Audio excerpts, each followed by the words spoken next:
Hey guys, in this video, I'm going to share with you what would I do differently, or what is the first thing I'll do if I was to start my VA agency again.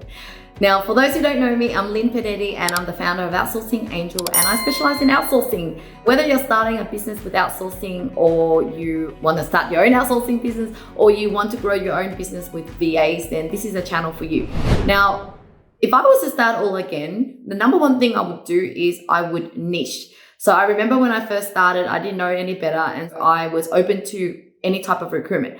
People came to me for telemarketing, telesales, finance, and I even had someone that asked me if I could find a VA that could speak Vietnamese, that could do scouting, finding manufacturers in Vietnam. And guess what? I said yes. And I started calling around, trying to find someone that I know in Vietnam, and was just trying to say yes to everything.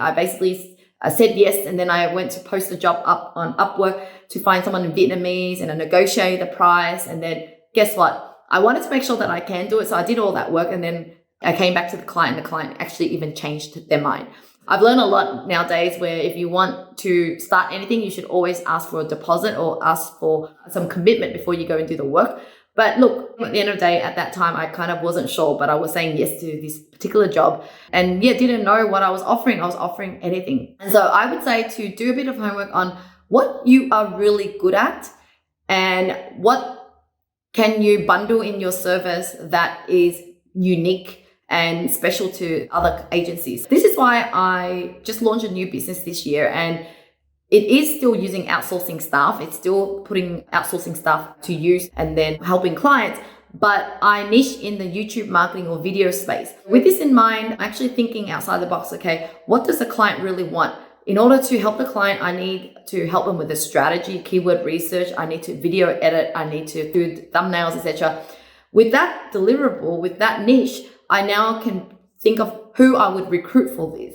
And you might end up just needing to recruit a set number of people in your team, and you deliver the service, and you're not actually even doing the recruitment model. But if you were to say, if I was to start a recruitment model again, I definitely would stick to what I'm currently doing, which is marketing. The reason why I should have niched in just marketing VAs is that I was a digital marketer and I created a marketing agency in the first place.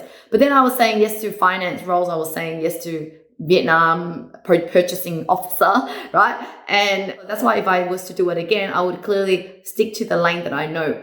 When you stick to the lane you know, it means that you are not wasting time thinking about how to do this, how to hire, and you will also be able to provide the best service because you know what to expect from your own service, from your own people.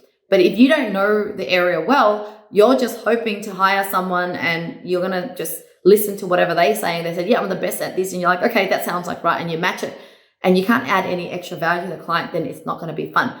Now, the other thing that we definitely stuck to niching was niching within the country that we hire as well, just to make it more easy in the operation wise.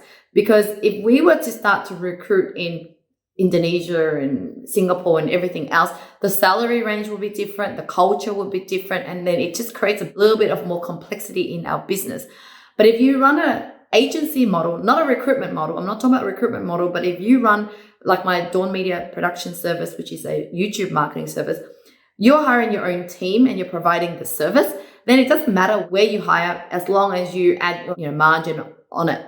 But if you're doing a matching service and you have different salaries and then the person works direct with the client, then the price that the client pays will just change and will be very different. And as we build our team, we start to put team leaders on and we do a lot of fun activities, and it's just great to see them all together in one country.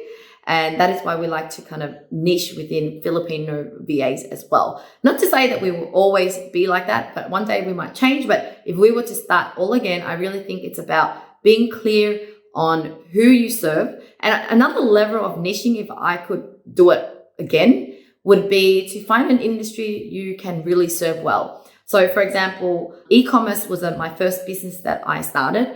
And I understand what it's like to build up a website for e-commerce and then do all these product listings and content writing. And if I not only did marketing virtual assistant, but marketing assistance to help e-commerce clients, I think I would have scaled a lot faster as well and be really able to hone in. Whereas over the years, we've just been covering all different bases. But there is an advantage to that, is that now we can just partner with different people that might niche in those areas. So we might partner with a coach for e-commerce and then help them provide the VA's part to the coach, and the coach can work with those e-commerce, for example. Or we might work with business coaches who might want to bundle our VAs into the service so that they could sell their coaching service better. And so there's more opportunities to really think about.